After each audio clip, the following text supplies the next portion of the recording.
उत्पत्ति की पुस्तक बाइबल की पहली पुस्तक है और इसकी कहानी दो मुख्य भागों में बटी हुई है।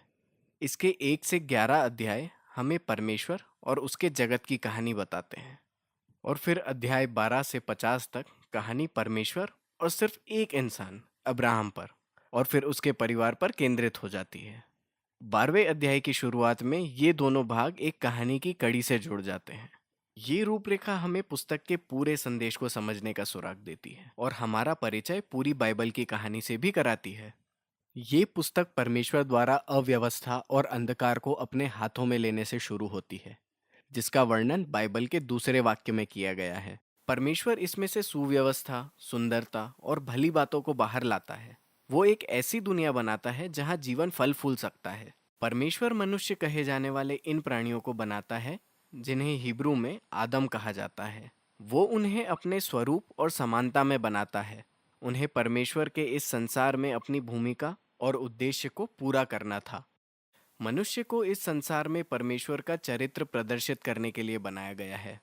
वो परमेश्वर के प्रतिनिधियों के रूप में उसके संसार पर राज करने के लिए नियुक्त किए गए थे, जिसका इस संदर्भ में अर्थ है कि वो इसकी सारी क्षमताओं का उपयोग करे, इसकी देखभाल करे और इसे ऐसा स्थान बनाए जहां और भी ज्यादा जीवन फल फूल सके। परमेश्वर मनुष्यों को आशीष देता है। ये इस पुस्तक का मुख्य वचन है। उसने उन्हें एक बगीचा दिया, एक ऐसी जगह जहां से वो इस नई दुनिया का निर्माण शुरू करे। मुख्य बात ये थी कि ये मनुष्य को ही चुनना था कि वो इस नए जगत का निर्माण कैसे करेगा। इसे भले और बुरे के ज्ञान के पेड़ के द्वारा दिखाया गया है।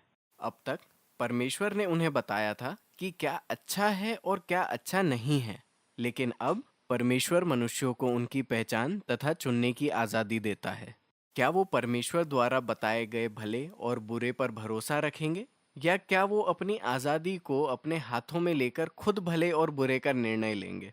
ये सच में एक बड़ा जोखिम था। परमेश्वर के विरुद्ध विद्रोह करना मौत को गले लगाना था, क्योंकि आप जीवन के दाता से दूर जा रहे हैं।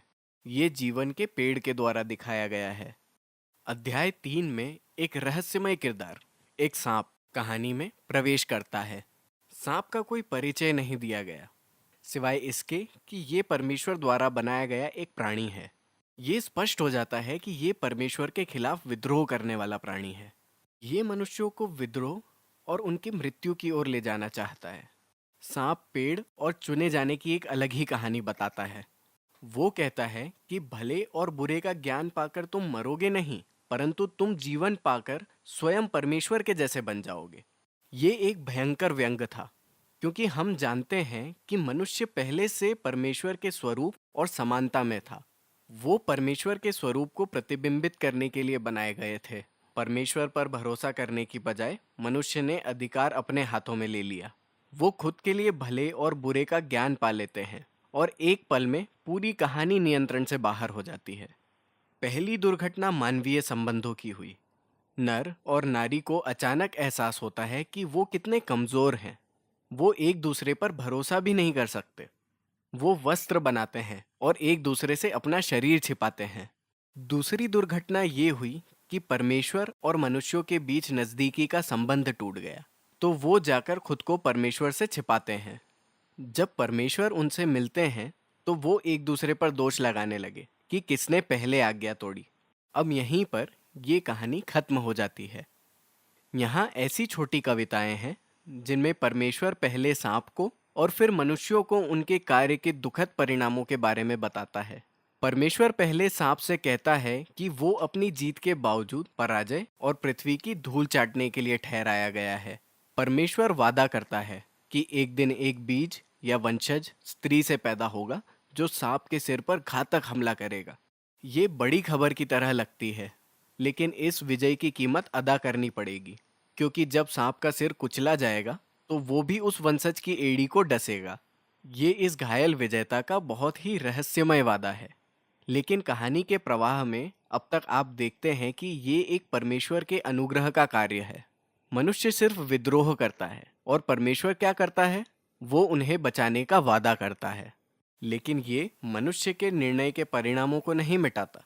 परमेश्वर बताता है कि उनके विद्रोह के कारण उनके जीवन का हर पहलू, घर पर और बाहर, दुख और दर्द से भरपूर होने जा रहा है। ये सब उसे मौत की तरफ ले जा रहे हैं। यहाँ से कहानी नीचे की ओर घूमकर बढ़ती है। अध्याय 3 से 11 तक विद्रोह की इस लहर को बढ़ता हुआ पाते हैं, जो हर स्तर पर मानवीय संबंधों को तोड़ती जाती है। यहाँ दो भाइयों की एक कहानी है, कैन और हाबिल। कैन अपने भाई से इतनी ईर्ष्या करता है कि वो उसकी हत्या करना चाहता है। परमेश्वर ने उसे चेतावनी दी कि वो ऐसी भावना न लाए, लेकिन वो ऐसा करता है।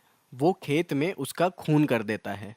कैन तब एक शहर बनाने जाता है जहाँ हिंसा और दमन का राज चलता है। ये सब लेमेक की कहानी में वर्णित है। वो बाइबल में पहला आदमी है जिसकी एक से अधिक पत्नियां हुई। वो उन्हें संपत्ति की तरह जमा करता है और फिर वो एक छोटा गीत गाता है कि कैसे वो कैन से भी अधिक हिंसक और प्रतिशोधी बन गया।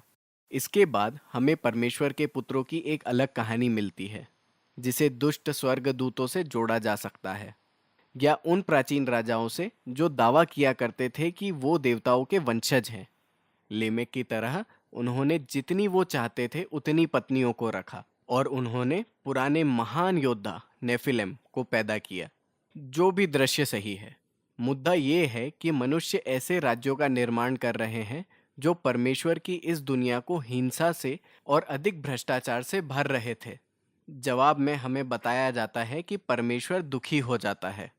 मनुष्य अपनी अच्छी दुनिया को बर्बाद कर रहा है और वो एक दूसरे को भी बर्बाद कर रहा है, और इसलिए दुनिया की अच्छाई को बचाए रखने की चाहत में वो एक भयानक बाढ़ के साथ मनुष्य की बुराई को नष्ट कर देता है। लेकिन वो एक निर्दोष मनुष्य नूह और उसके परिवार की रक्षा करता है। वो उसे एक नए आदम के रूप में स्थापित करता है।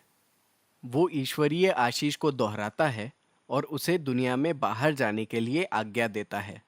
तो हमारी आशाएं तो बहुत अधिक है, लेकिन फिर नूह भी एक बगीचे में विफल रहता है। वो जाकर अंगूर की बारी लगाता है और नशे में चूर हो जाता है, और फिर उसके बेटों में से एक हाम तंबू में अपने पिता के साथ कुछ शर्मनाक करता है। यहाँ हमारे पास अपना नया आदम है, नग्न और शर्मिंदा, पहले आदम की तरह। पतन की ओर घुमाव फिर से शुरू होता है। ये सब बेबीलोन शहर की नींव का कारण बनते हैं। प्राचीन मेसोपोटामिया के लोग एक साथ आकर इस नई तकनीक से, जिसे वो ईंट कहते हैं, परिचित होते हैं। वो शहरों और बड़ी मीनारों को तेजी से बना सकते थे, जितना कोई पहले कभी नहीं कर सकता था। वो एक नई तरह की मीनार बनाना चाहते थे जो देवताओं तक पहुंच जाए और वो अपना बड़ा नाम भी कमा सके। ये मनुष्य के विद्रोह और घमंड की निशानी थी। ये बगीचे का विद्रोह था जो अब बढ़ चुका था। परमेश्वर ने उनके घमंड को कम किया और उन्हें तितर बितर कर दिया। ये कहानियां एक अलग समूह है, लेकिन आप देख सकते हैं कि वो सब एक ही मूल बात की तलाश कर रहे हैं। परमेश्वर मनुष्यों को अपनी दुनिया के साथ भला काम करने का मौका देता रहा और मनुष्य इससे भागता रहा। इन कहानियों का दावा है कि हम एक अच्छी दुनिया में रहते हैं, जिसे हमने बुरा बना दिया है। हम सभी ने भले और बुरे को अपने तरीके से परिभाषित करना चुना है। हम सभी टूटे रिश्तों की इस दुनिया में अपना योगदान दे रहे हैं, जो लड़ाई और हिंसा की तरफ हमें ले जा रहा है, जिसका अंत मृत्यु है। लेकिन एक आशा है।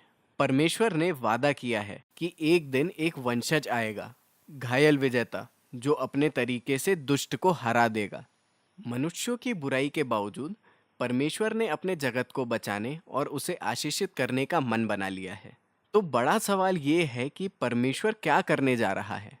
अगली कहानी, अगली कड़ी इसका उत्तर देती है। अभी के लिए उत्पत्ति 1 से 11 तक यही है।